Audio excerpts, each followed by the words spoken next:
वसुदेव सुतं देवं कंस चाणूरमर्दनम देवकी परमानंदम कृष्णम वंदे जगद्गुरु। नमस्कार, जय श्री कृष्णा।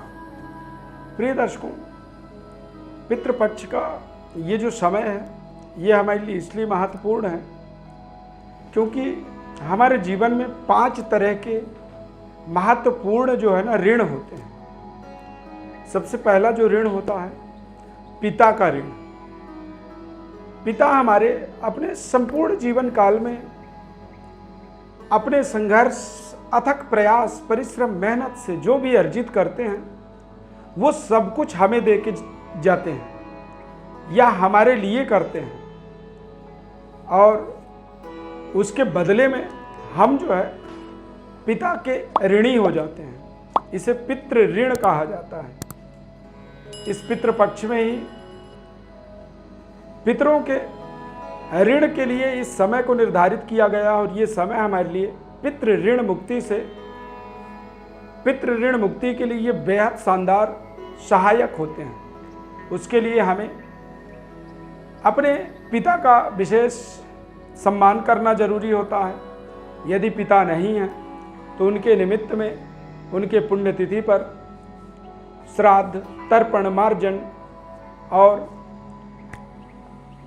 जब हम करते हैं तो हम अपने पितृ ऋण से मुक्त हो जाते हैं। यानी कि हमारे पिता, पितामह, प्रपितामह यानी कि दादा, परदादा सभी के लिए हम जब श्राद्ध कार्य करते हैं तो उससे हमारे पितृ ऋण से हमें मुक्ति मिलती है। यदि पिता आपके जीवित हैं तो पिता के मान सम्मान का इस समय में विशेष आपको ध्यान रखना चाहिए। इस समय अवधि में आपके किसी भी कर्म से पिता को किसी भी तरह का दुख, तकलीफ नहीं होनी चाहिए, परेशानी नहीं होनी चाहिए। इस बात का एक विशेष केयर करना जरूरी होता है क्योंकि पिता के रहते हुए पितृ कार्य या पितृ श्राद्ध इत्यादि करने की कोई आवश्यकता नहीं होती है।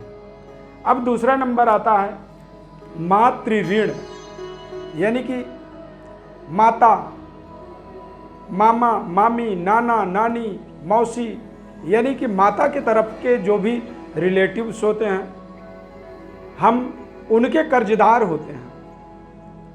माता हमारे लिए अथक प्रयास करके हमारा पालन पोषण करती है और माता के सही संस्कारों का, सही अप्रोच का ही हमारे जीवन में संपूर्ण जीवन काल तक हमारे लिए एक विशेष प्लेटफॉर्म निर्माण हो जाता है।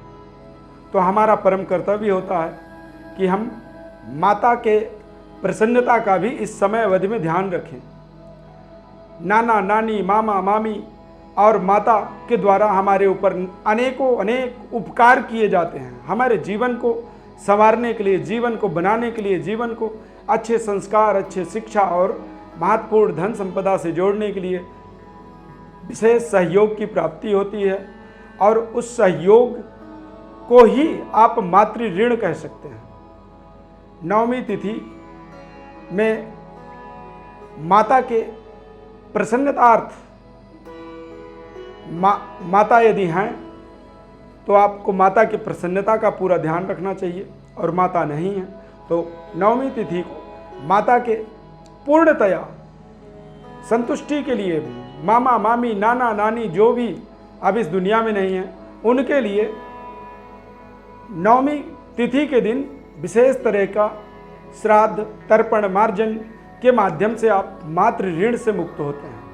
और जब आप मातृ ऋण से मुक्त होते हैं तो निश्चित रूप से आप अपने जीवन में एक शानदार सफलता की ओर आगे बढ़ते हैं। अब तीसरा नंबर आता है देव ऋण, यानी कि हम हमारे कई पुस्तों से हम विष्णु, दुर्गा, गणेश किसी न किसी को अपने इष्ट देवता के रूप में पूजते हैं और वो इष्ट देव निरंतर हमारे पूरे कुल को अपने वरद हस्त के माध्यम से कल्याणकारी आशीर्वाद प्रदान करते चले आते हैं। और यदि वो हमारे लिए इतना करते हैं तो हमारा भी तो कर्तव्य होता है ना कि उनके लिए हम महत्वपूर्ण उपाय करें, और महत्वपूर्ण उपाय के माध्यम से उनका जो उपकार होता है, जो हमारे ऊपर जो एक कर्ज होता है उस कर्ज को चुकाना भी हमारा परम कर्तव्य होता है। इस नवरात्र पितृपक्ष के अंदर देव तर्पण के माध्यम से हम अपने इष्ट देव को प्रसन्न करते हैं और देवताओं के निमित्त जो भोग होता है हमारा, उस भोग को जब हम समर्पित करते हैं तो उस भोग के माध्यम से हम उस देव ऋण से मुक्त होते हैं। और देव ऋण से जब मुक्त होते हैं तो समझिए कि हम फिर से एनर्जेटिक हो जाते हैं। अब तीसरा आता है, चौथा आता है ऋषि ऋण। यानी कि यदि इस धरती में कोई जन्म लेता है तो उसकी एक जाति होती है, एक गोत्र होता है, और हर कोई जो इस संसार में जन्म लिया है सप्त ऋषियों के ही वो संतान होते हैं। यानी कि उन ऋषि का हमारे ऊपर एक बड़ा उपकार होता है, जिन्होंने हमें जन्म लेने का एक मार्ग निर्मित की, रास्ता तैयार किया, जहाँ से हमारा इस सृष्टि में आगमन होना शुरू हुआ। हमें एक जाति प्राप्त हुई, हमें एक गोत्र प्राप्त हुआ, और उस गोत्र के माध्यम से ही तमाम तरह की व्यवस्था, सनातन पद्धति में जुड़ने का एक व्यवस्था मिलता है। इसीलिए उन ऋषि का हम ऋणी हो जाते हैं और हमें इस पितृपक्ष में ऋषि तर्पण के माध्यम से उन ऋषि का, यानी कि जो हमारे गोत्रज हैं, जिस गोत्र से हम संबंध रखते हैं, उन ऋषि का हमें एक तरह से कर्ज का निपटारा करना हमारा परम कर्तव्य होता है। इसी पितृपक्ष के अंदर ही आप ऋषि तर्पण के माध्यम से ऋषि ऋण से भी मुक्त होते हैं। अब पांचवा जो नंबर होता है वो होता है मनुष्य ऋण। कई बार हम जान अनजान हमारा इस समाज में, इस दुनिया में लोग सहयोग करते हैं। हमने भी लोगों का सहयोग किया, लेकिन लोग जो हमारे लिए सहयोग करते हैं प्रत्यक्ष अप्रत्यक्ष रूप से, और संपूर्ण जीवन जो हमारा होता है उसमें कहीं ना कहीं लोगों की सहायता महत्वपूर्ण होती है। बिना सहायता के हम अपने जीवन को जी पाने में समर्थवान ही नहीं हो सकते हैं। तो जो हमारे ऊपर मनुष्य का सहयोग होता है, उपकार होता है, उस उपकार को कहा जाता है मनुष्य ऋण।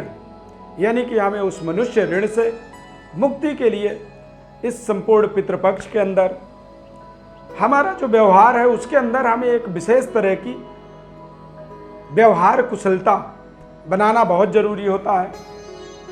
कितनी भी बड़ी विपदा हो, समस्या हो, कितनी भी बड़ी संकट हो, लेकिन उस संकट में भी हमें चट्टान के तरह खड़े रहना होता है और हमें किसी भी मनुष्य के अंदर कोई भी ईर्ष्या, द्वेष, छल, कपट भाव को अपने जीवन से निकालना जरूरी होता है।